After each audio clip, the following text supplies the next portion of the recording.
இப்போ பிற உயிரினங்களில் ஏன் குடும்ப அமைப்பு உருவாகலை? ஒரு நாய் வந்து ஏன் குடும்பமாக வாழல?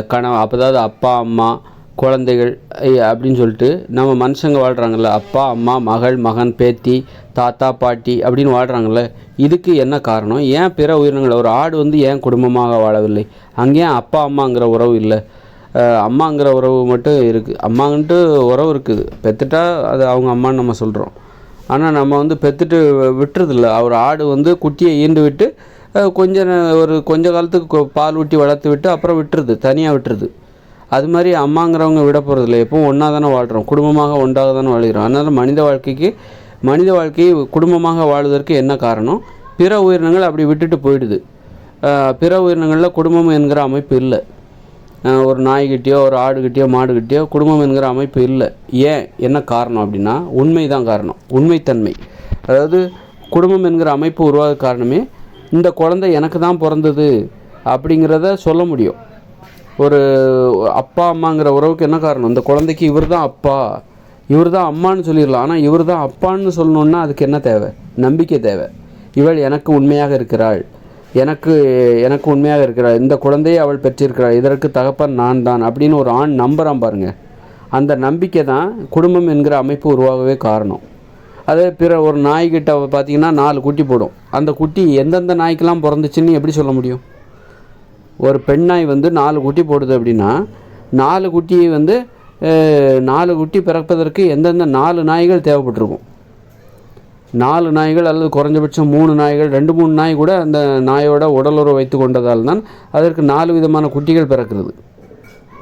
அதனால் உண்மைத்தன்மை என்பது அந்த நாய்கள்கிட்ட கிடையாது. அதனால்தான் வந்து அங்கே குடும்பம் என்கிற அமைப்பே இல்லை. ஒரு ஆடு 2 குட்டி போடுதுன்னா அந்த 2 குட்டி போடுறதுக்கு எத்தனை ஆண் கெடாக்கள் வந்து ஆண் ஆடுகள் வந்து அந்த பெண் ஆடோடு உடலுறவு வைத்திருக்கும். ஒரு ஆடு 2-3 ஆடு உடலுறவு வைத்திருக்கும். அதனால்தான் வந்து அந்த 2 குட்டி ஒரு ஆடு போடுதுன்னா அதற்கு ஒரு ஆண் ஆடு மட்டுமே காரணம் அல்ல, 2-3 ஆண் ஆடு காரணமாக இருக்கிறது. அதனால தான் அங்கே குடும்பம் என்கிற அமைப்பு இல்லை. இப்போ அதே மாதிரி மனுஷங்கக்கிட்டே வந்து ஒரு பெண் வந்து 2-3 ஆண்களோடு உடலுறவு வைத்துக்கொண்டு ஏதோ ஒரு குழந்தைய பெற்றுக்கிறான்னு வச்சுக்கோங்க. அப்போ இங்கே யாரும் குடும்பமாக இருக்க மாட்டான். எந்த ஒரு ஆணும் வந்து ஒரு மனைவிக்கு இவள் தான் எனது மனைவின்னு சொல்லவே மாட்டான். இவள் எனது மனைவி, இவள் பெற்றுக்கிற குழந்தைக்கு நான் தான் அப்பனான்னு எனக்கு சந்தேகமாக இருக்குது அப்படின்னு இருக்கும்போது அந்த சந்தேகம் வந்துருச்சுனாலே அவன் அந்த குடும்பத்தோடு இருக்கவே மாட்டான். அப்போது உண்மைத்தன்மை தான் குடும்பம் என்கிற அமைப்பு உருவாகவே காரணமாக இருக்கிறது. இந்த குழந்தை எனக்குத்தான் பிறந்ததுன்னு ஒரு ஆண் நம்புகிறான் பாருங்கள், உறுதியாக நம்புகிறான் பாருங்கள். அந்த நம்பிக்கையை கொடுக்கின்றவளாக அந்த பெண் இருக்கிறாள். அதற்கு தகுந்தாற் போன்று அவள் வாழ வேண்டும். அப்போ இந்த ஆணும் வந்து அதுக்கு தகுந்த மாதிரி அந்த பெண்ணிற்கு உண்மையாக இருக்க வேண்டும். 4 பெண்களிடம் உடல் உறவு வைத்துக் கொள்வான் அப்படின்னா அப்படிப்பட்டவனுக்காக நான் உண்மையாக இருக்க வேண்டிய அவசியம் இல்லை அப்படின்னு சொல்லிட்டு அந்த பெண்ணும் போயிடுவான். அதனால் உண்மைத்தன்மை தான் குடும்பம்ங்கிற அமைப்பே உருவாக காரணம். அதனால் வந்து ஒரு கோழி வந்து 10 முட்டை போடுதுன்னா அந்த 10 முட்டைக்கும் ஒரே ஒரு சேவலாக காரணமாக இருக்கும், 2-3 சேவல் காரணமாக இருக்கும். அப்படி இருக்கும்போது அங்கே வந்து அப்பா அம்மாங்கிற உறவு எப்படி ஏற்படாது. இந்த முட்டைக்கு யார் காரணம் அப்படிங்கிற சண்டை வந்துடும். இந்த முட்டைக்கு அந்த முட்டைக்கு யார் காரணம், இந்த முட்டைக்கு யார் காரணம், 10 முட்டை விட்டுருக்க நீ, அப்போ இந்த 10 முட்டைக்கும் 4-5 சேவல் காரணமாக இருக்கும். அதனால் வந்து அங்கே குடும்பம் என்கிற அமைப்பு உருவாகுது. அதனால தான் வந்து ஒரு ஆண் உயிரினம் வந்து உடலுறவு வைத்து கொண்டு அப்புறம் விலகி விடுகிறது. அப்புறம் வந்து குட்டி போட்ட பிறகு அந்த தாயிட்டமிருந்து அந்த குட்டிகள் விலகி விடுகிறது. கொஞ்சம் தூரம் வளர்ந்த பிறகு விட்டுட்டு போயிடுது அந்த குடும்பம். ஆனால் இங்கே அப்படி கிடையாது.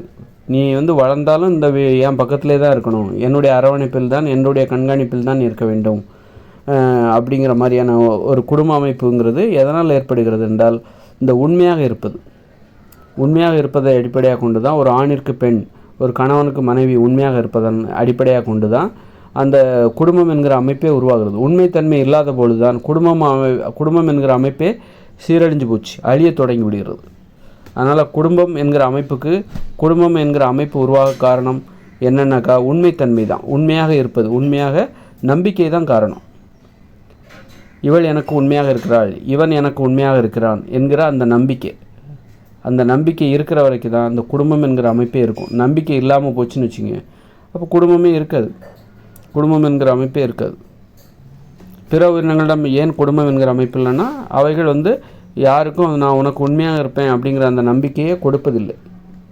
அதனால தான் வந்து ஒரு பிற உயிரினங்களிடம் குடும்பம் என்கிற அமைப்பு இல்லை.